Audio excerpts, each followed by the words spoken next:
To the August 17, 2010 meeting of the Glendale Housing Authority, may we have a roll call, please? Authority members: Draymond. Here. Friedman. Here. Mincy. Here. Najarian. Parazian. Here. Weaver. Here. Chair Quintero. Here. May we have your report? Certainly. The agenda for the August 17, 2010 regular meeting of the Glendale Housing Authority was posted on Thursday, August 12, 2010 on the bulletin board outside City Hall. Okay, next, please. Next item is the approval of minutes. So moved. Second. The minutes stand approved as submitted. Next, please. Next item is oral communications. One card was submitted. Discussion is limited. Time is not part of this agenda. Each speaker is allowed 5 minutes. Members of the Housing Authority may question or respond to the speaker, but there will be no debate or decision. The matter may be referred to staff through the Executive Director for investigation or report. I have one card, Herbert Milano.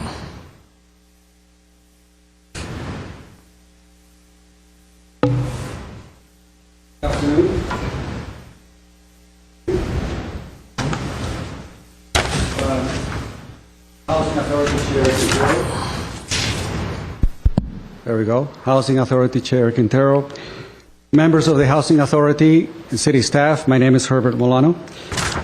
It has taken me the better part of 8 years to slowly learn and peel off the layers of what constitutes city government.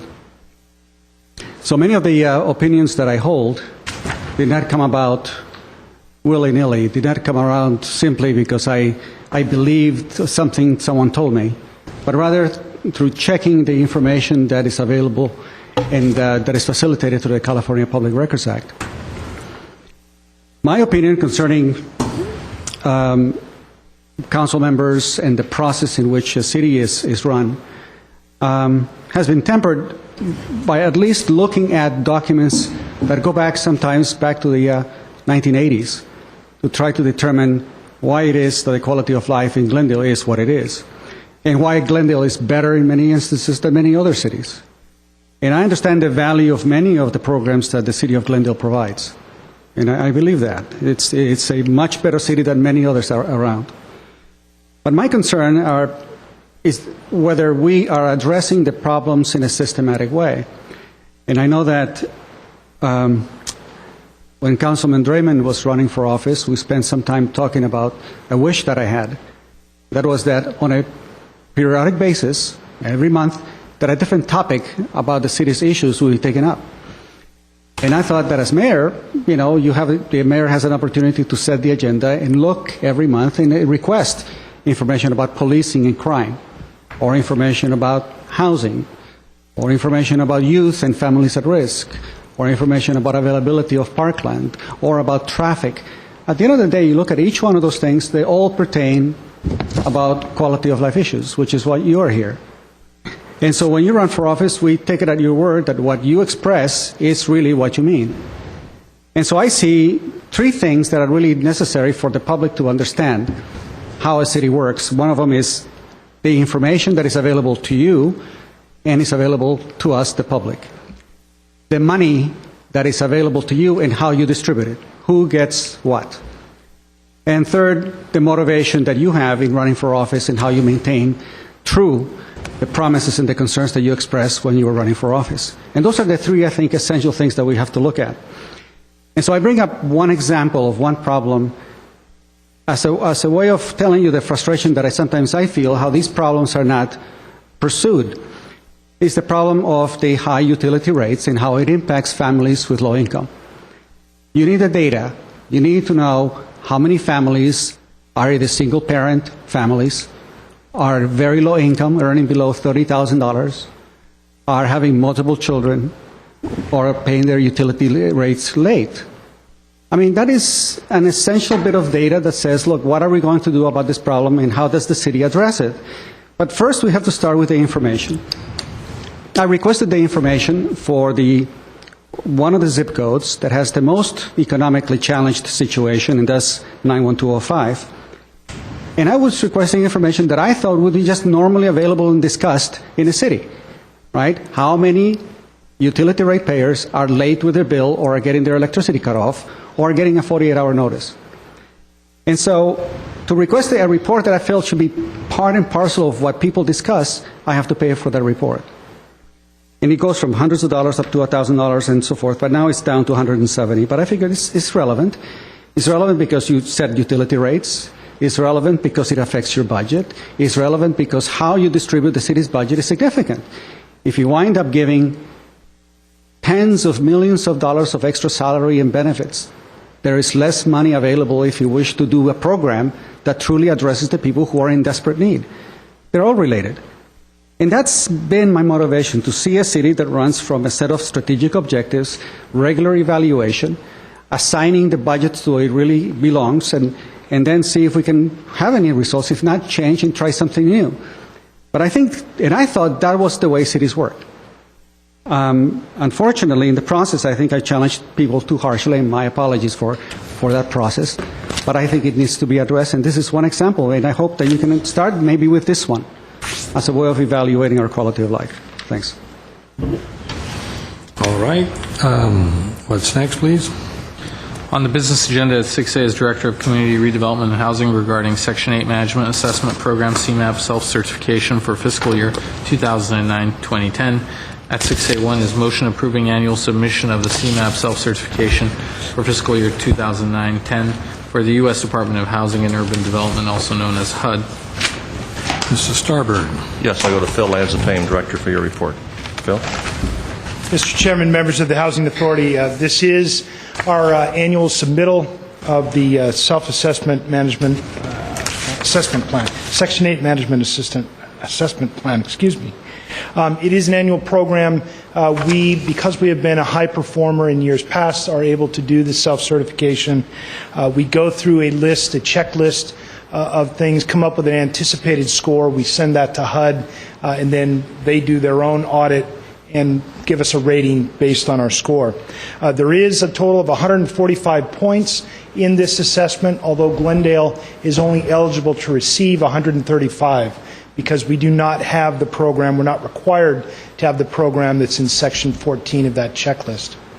We believe that we'll score 135 and again be designated a high performer, and staff is asking for your approval to submit this to HUD. We have staff here if you have any questions. Are there any questions or comments? I'll move 6A. Wait a minute, I have a speaker card. Herbert Milano. Mr. Chair.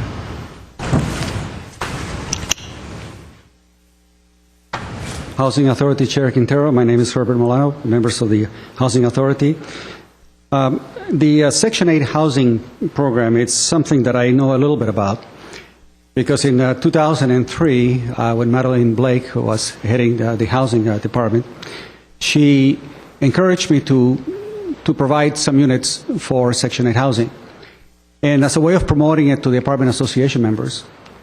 In so doing, I decided to try it out and see what it entailed, what would be our costs, where our losses would be, and what prevents apartment owners from providing some units for Section 8. I've learned a lot, and much more than I can speak to in this couple of minutes that I have left. But I did learn quite a few things of a fairly significant number of people that I felt personally were unqualified simply because they really demonstrated in their assets a significant amount of income. And that kind of worried me. And I think I interviewed about 60 people before I selected one person whose unfortunate situation was that the husband died in a tragic automobile accident that basically mom and the daughter were left without resources. So when I look at this, and I decided to look at the rate of, I also wanted to look at two things. What are the percentages of people who are by ethnicity, Armenian, Hispanic, and so forth? And I found that the applicant percentage was roughly 60% Armenian and about less than 10% Hispanic at the time that I reviewed it. And so when you look at this particular document, it shows sort of like after the fact evaluation. What it doesn't do is to look at the previous to the actual selection. In other words, what is the effort necessary that is done prior to the selection process that may skew the actual eventual results? In other words, if the advertising is done in the usual normal way, you put it in the Glendale News Press, that's going to leave out a lot of people who don't speak English very well. If the usual way is to put it in Armenian television, then you're going to leave out a significant segment of the Hispanic population. So when you look at those numbers, the numbers tell us something about how policy is executed. And when you look at these particular numbers here, the various different checklists, it doesn't really address the preliminary effort that goes into it, and I think that has to be evaluated as well. Unfortunately, I don't think it's something that you report on. I believe that an evaluation of that statistics about who gets it, what's the promotion level, what are the openings, how long do people stay there, I think it's part and parcel of what should be disseminated to the general public, so that at least we begin to teach other individuals how to take advantage of a program like this. For example, if you want to approach it towards the veterans and their families and looking at their economic situation and how a program like this could be of significant benefit to them. Thank you. Okay, Mr. Lanzafame, do you have a comment? The outreach by the department? Well, I'm going to ask my staff to monitor my answer and make sure that it's correct. Many of the people that are being served by Section 8 have been on that list for quite a long time. Did we go back and look at? I don't know. I don't think we looked at, nor does HUD ask you to look at, at least in this program, what the effort was. What I can tell you is in our rental programs, the tax credit programs, we have stepped up our outreach efforts among all the communities, all the ethnic communities, including the Hispanic community. And in fact, we learned there's a Filipino community that could be served by this, Korean community. And so we are looking at better ways to do that for future projects with our rental programs. The Section 8 is, we have a long waiting list of people, and then these people have been served for quite some time. Do you have, or do we keep a breakdown of the ethnic breakdown of the different programs in terms of? Section 8, I'm looking at staff. Come on up. Caroline Siegler, Office Services Supervisor. We do keep a breakdown on ethnicity, but it's HUD's definitions that we use. And to go back to when we took our last open enrollment, we did advertise with La Opinion, with several Asperez, local newspapers. We did also advertise with social service agencies in the community that help low-income people. We did a lot of outreach for the program. How much will it cost Mr. Milano to receive that info? Is it readily available? The information on how we advertised the last time is available on our the percentage of the ethnic breakdown of our various housing programs, is that something that's available to the public, easily available, or? I'm not sure if it's in our computer system, and again, it's going to be by the HUD definitions, so it's not going to capture the populations that he was talking about. Do you know if it's in the elite system in the waiting list? I don't know if it's on the waiting list. But we don't pull people by that. We pull them by their preferences, so that's something we look at. We could, Joseph Rodarty for the Housing Authority. You could pull that report conceivably, and what she's explained is HUD's definition as far as certain things classifies certain individuals in certain specific categories. So the numbers may look skewed. That's the only issue with that. So if you're asking for the report, yes, we can pull it. But let's pull the report and make it available to the public. How's that? Hopefully at no cost to the individual who's interested. I just wanted to make a comment. Every year, year after year after year, we approve this, and it always says high performer. We have the highest ratings, and this is not true of many, many cities. The reason every year we almost forget how hard the staff works to make sure that all of this is completed properly. And I just wanted to point it out that it's not automatic. It's something that we have earned, and it makes Glendale look very good. I've talked to people from HUD at some of our events, and we always have such a good reputation that way. Okay, do I have a motion? I'll move 6A1. Second. Roll call, please. Authority members: Draymond. Yes. Friedman. Yes. Hennessy. Yes. Najarian. Yes. Brazilian. Yes. Weaver. Aye. Chair Quintero. Yes. Next, please. Next is authority member or staff comments. Mr. Draymond. I just wanted to respond briefly in a general way to Mr. Milano and his comment regarding our departments, our city departments, having the opportunity to come to the council or an afternoon session or an evening session. Just to clarify, this was nothing that I promised in running for office, nor was it even discussed. But when I became mayor in 2008, in late 2008, Mr. Milano made that suggestion to me. He's absolutely right. He did. And we did schedule that. As a matter of fact, I think the city manager can correct me if I'm incorrect, but we, I think, had set aside something like 6 dates, and we were ready to roll with our departments coming in to talk about who they are, what they do, how they spend the taxpayers' money, and so on, their operations, if you will.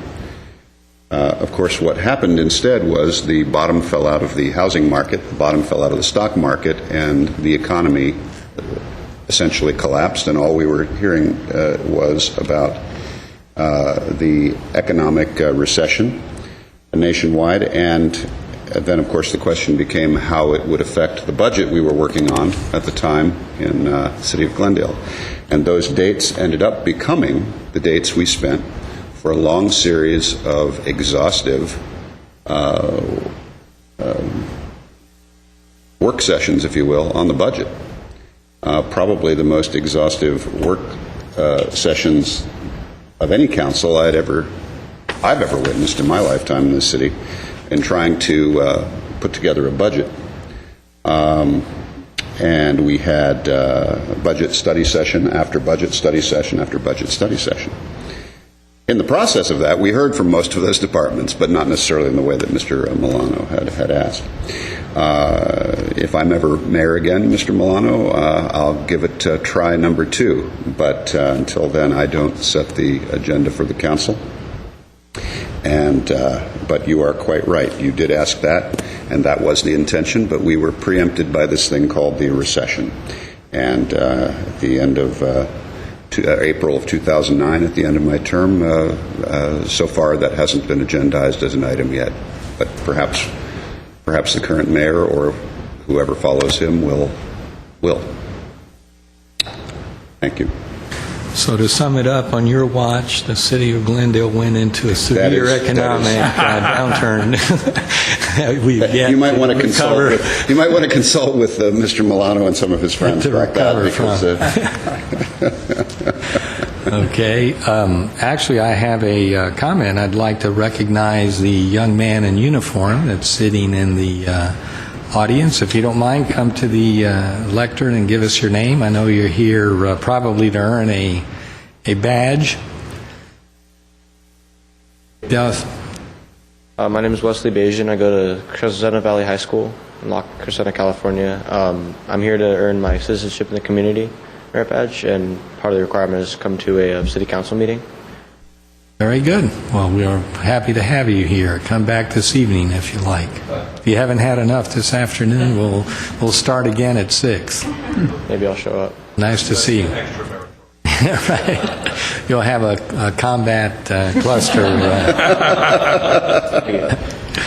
Nice to see you, sir. Okay, any other comments? Next, please. Move we adjourn. Second. We are adjourned.